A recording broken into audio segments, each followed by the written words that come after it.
Welcome back to the Morning Show here on the Rise News. Human rights watchdog SERAP has called for the asset declaration details of past presidents and governors in Nigeria to be made public. In a statement issued last week, the human rights watchdog said such a measure would help to expose official corruption and at the same time restore sanity and sincerity to public service.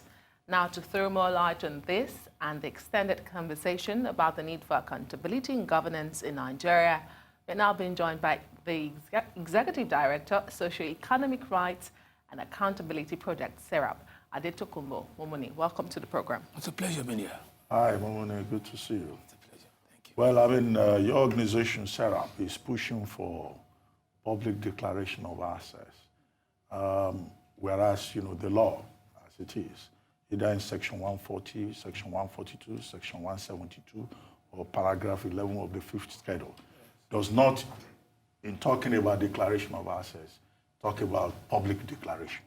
So where are you coming from? From a legal perspective or from a moral perspective? Let's say, since the present position of Nigerian law does not require public declaration, then I would say we are coming from the ethical and moral perspective. The truth of the matter is that the Code of Conduct Bureau itself is established for the purpose of keeping public officers within the bounds of sincere public service. Now, when the Code of Conduct Bureau is established, it is established so that when you make a declaration of assets, it is not declaration for declaration's sake. It is declaration so that the board, the bureau itself, would look into your forms and attempt to make verification first. When you just declare asset and it's left that way, there is nothing that has happened. It is not different from what we have been seeing. And the reason why that provision is contained and embedded in the Nigerian Constitution is so that public officers would imbibe the spirit of sincere transparency and accountability in public service. Now, what we intend by asking for this thing is that, you see, we have to start forming this opinion and impression that Nigerian laws must be made to work.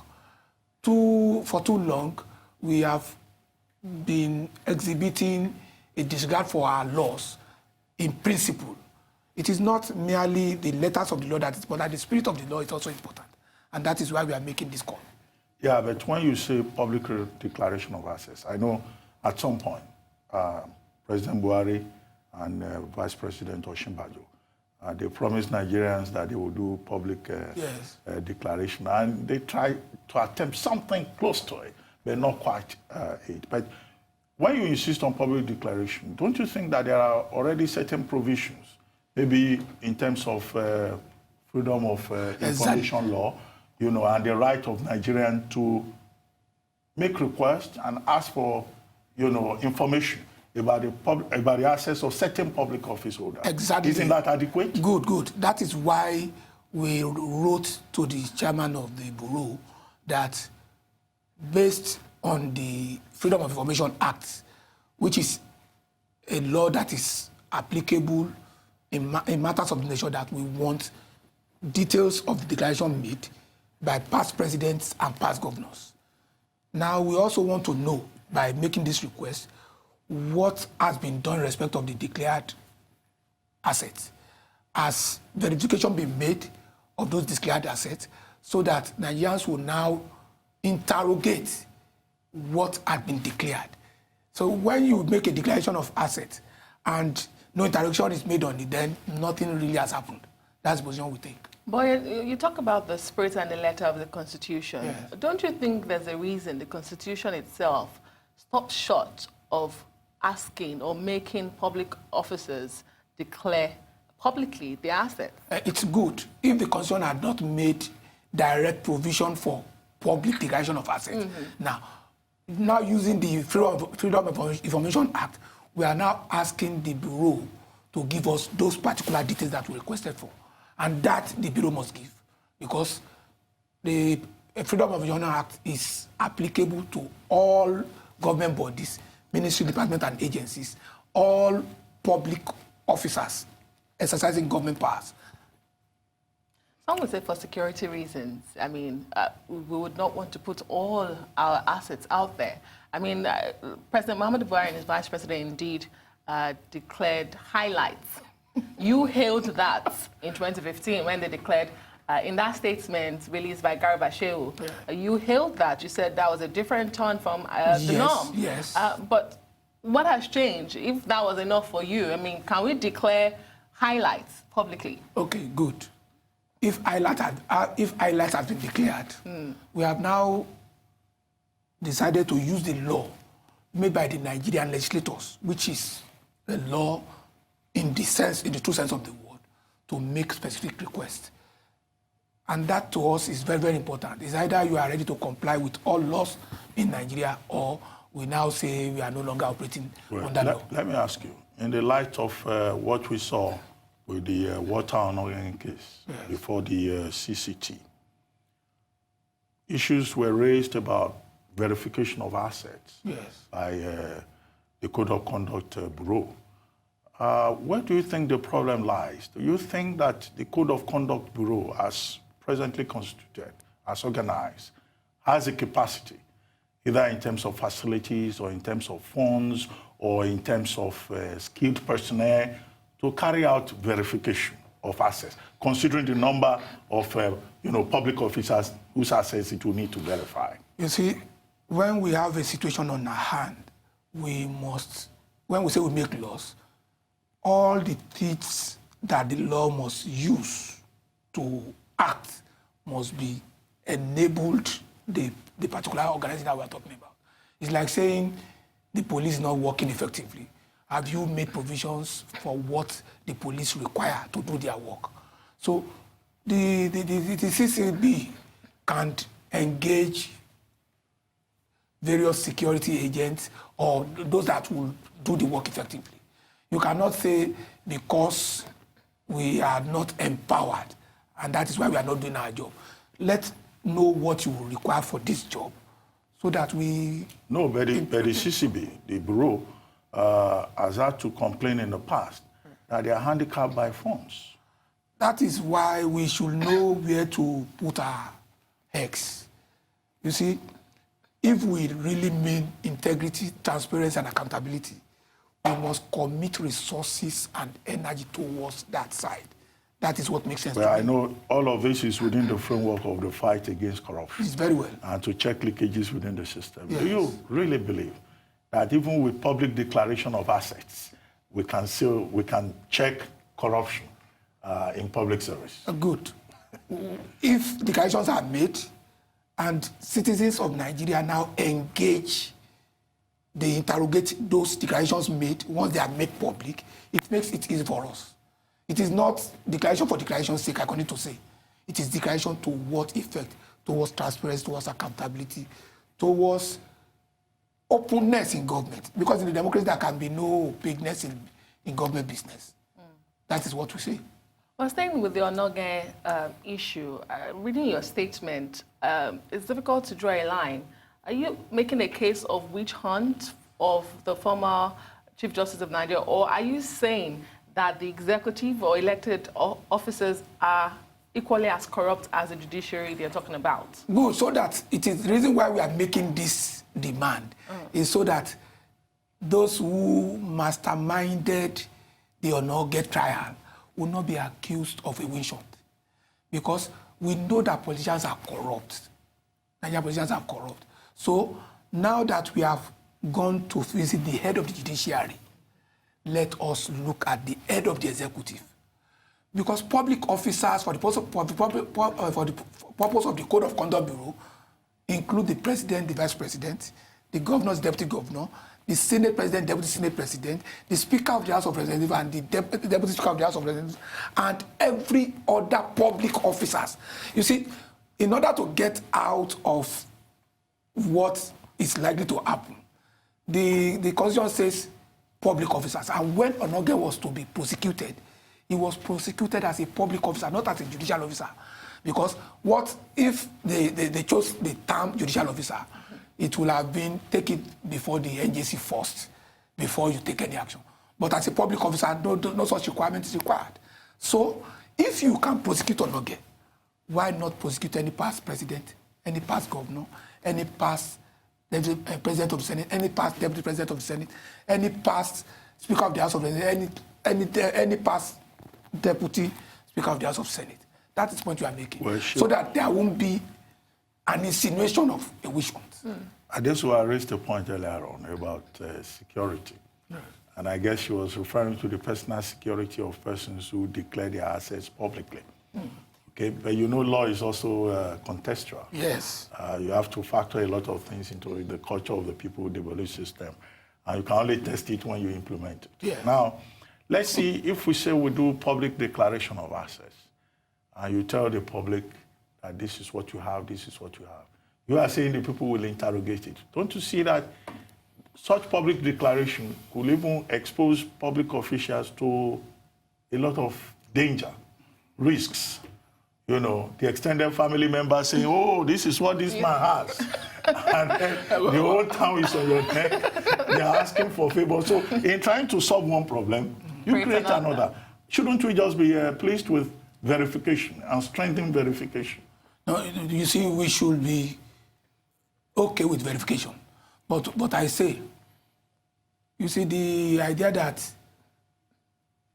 individual public officers must be secured in terms of the pressure that the general family. I just use that as an illustration. No, I'm also saying. Take security in an enlarged sense. Now, I'm also saying, if we provide for the security of the general Nigerian people, if we are provided for the basic needs of Nigerians, if you are provided, for instance, for the health facility that Nigerians will enjoy, the educational facility that the children in Nigeria will enjoy, housing needs of Nigerians, we will be providing for the security of Nigerians. And that is why I don't want us to look at this security as something personal to a public officer, so that we will be making progress together, so that we'll be talking about the security of individuals as in contradistinction with security of the Nigerian nation. Okay, if you were to find yourself in public office tomorrow, will you be willing to declare all your assets publicly? If the body that I have to discharge as a public officer is that the law says I should declare it. No, even if the law does not say so. You know, we started about law and morality. Yes, because you see, when you are in a democracy, I don't think there should be anything that should be left that should be covered. There should be no opaque in government business. Once you are a public officer, you are already exposed. To now say you want to take the benefit of a public officer and the concomitant negativity of being a public officer, you want to do that, then you are not a public officer. Let's talk about your recent national survey. Yes. The report on your national survey, the Nigerian Anticorruption Performance Assessment Survey. Two of your findings I'm interested in. One is that corruption is still very rife under President Muhammadu Buhari's administration. Two is that the Nigerian police is the most corrupt institution, public institution in the country. Let's start with the police. Would you say that is a fair assessment of the Nigerian police? Because you just made a statement here a moment ago. If you do not give the police the required funds, then you cannot turn around and say it is corrupt. No. So would you say your assessment of the Nigerian police was a fair one as the most corrupt institution? Let me say straight away that the report that we launched is based on what Nigerians are saying, not SERAP's opinion, but the work carried out by SERAP among Nigerians. So if a government is saying we are fighting corruption and Nigerians don't feel the same way, then we should let the government know, so that whatever the government must do to carry Nigerians along must be done. It is not SERAP's opinion. It is the opinion of average Nigerians that were surveyed, were interviewed, were interrogated. That's the point. Again, if we say the Nigerian citizen does not agree with the government, then it means the government is not doing things in the way Nigerian citizens sees the fight against corruption. So it is not SERAP's opinion, but the opinion that we collated from interviewing Nigerians. Well, SERAP is talking about accountability. Okay, it's good. We've been focusing on public declaration of assets. The public declaration of assets by public officers alone cannot eliminate or reduce the specter of corruption in Nigeria. What other steps do you think can be taken, not just within the government, but also perhaps in terms of corporate governance in Nigeria? Now, you see, the burden that we have as Nigerians is to want to limit, when we talk about corruption, to the public space alone. And there is so much corruption, even at the private level. But what I see that should happen is that let the government do what it will do to let Nigerians own this fight against corruption, so that it will not always be from the point of view of government, but also from the Nigerians as Nigerians. So that is very, very important, because unless Nigerians own this war, then the government is just one side of the equilibrium. The other very, very important side of the equilibrium is the Nigerian people. Let us own this corruption. Let the agencies, I know of Nigerian Orientation Agency, NOA, I know of similar bodies like that set up by the government, let them do their publicity, their enlightenment, so that Nigerians will truly own this war. And whatever we say about corruption, let us also focus on the private sector, because there is corruption everywhere. That's what we know. Well, you've given a 14 days ultimatum, but we've also seen in some instances the culture of institutional resistance to the FOI. Yes. What are the steps you are hoping to take should you meet that brick wall? Exactly. The Freedom of Information Act, pursuant to which we made that demand, has already said such information shall be available to any Nigerian. It also says when the request is made, you have to respond within 7 days. We have said we will go to court after 14 days. That is what we are entitled to do as an organization interested in public good. So if we go to court and the court, we present our case before the court, and the court says they are entitled to keep the information to themselves, we will have done our own bit under the law. No, but you know the resistance she's talking about. The resistance may not just come from the Code of Conduct Bureau. The resistance may even be organically provided by the bottlenecks within the system. You can be in court for the next 5 years. No. Let me tell you. What the Freedom of Information Act says is that every matter that is brought to court pursuant to Freedom of Information Act shall be dealt with acceleratedly. And that we have continued to emphasize because we want to get there. Okay, have you had any success in that regard on previous occasions? No, as a matter of fact, we have, over and above every other organization in Nigeria, but permit me that sense of modesty, we have used the Freedom of Information Act to serious effect. It was by the use of Freedom of Information Act in Nigeria that the court made a declaration that all monies recovered under the Recovery of Public Loot must be disclosed to Nigerians. It was trying to comply with that judgment that the government set up certain bodies to aggregate what had been collected. So we are not saying we are there already, but we are making substantial and fundamental progress. Well, earlier we talked about your survey and you said, it's the responses of Nigerians. Yes. Now I want to get the response of SERAP to the fight against corruption, because it remains one of the cardinal promises of Muhammadu Buhari. And the presidency and his government and his party say he has made inroads. He has succeeded in making strong foundation and is only going to build on that. So I want to ask you, how do you view the fight against corruption by President Muhammadu Buhari's administration? Am I offering the perspective of SERAP now, or as the SERAP? Now, because the issue of corruption is a societal problem, whatever the government is doing in the context of Nigerian society must also be seen by Nigerians as the correct position. Because you can't be talking about corruption in a vacuum. You will be talking about corruption contextually, talking about the Nigerian environment.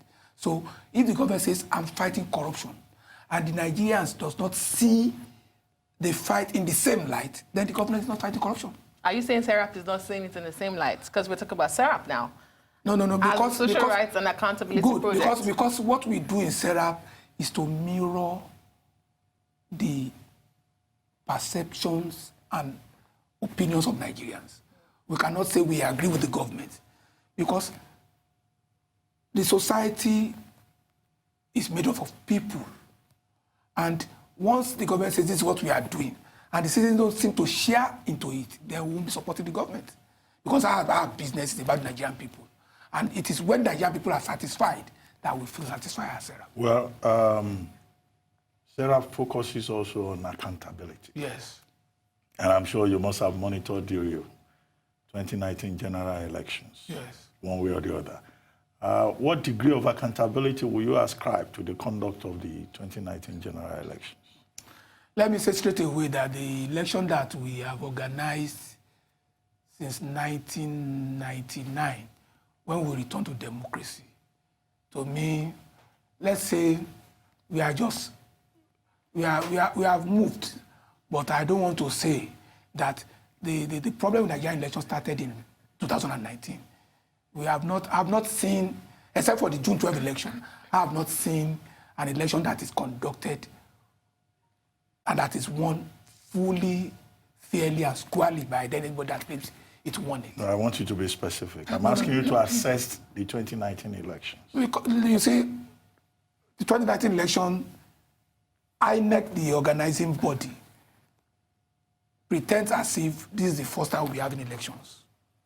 We now start having inconclusive elections. I never had that during the Second Republic. I never had that during Obasanjo's regime. It never occurred during Yar'Adua's regime. So the specter of inconclusivity of elections, I think it's an aberration that should not be happening when we get our acts together. So I would say, because local monitors, international monitors says the election is okay, it is in that context I would say it's okay. But fairly speaking, a lot of problems occurred in 2019 election, which we should not be talking about again. I want to ask you about the Nigeria police. Yes. They've been in the news lately for the bad reasons, if you like to say. I mean, extrajudicial killings. Yeah.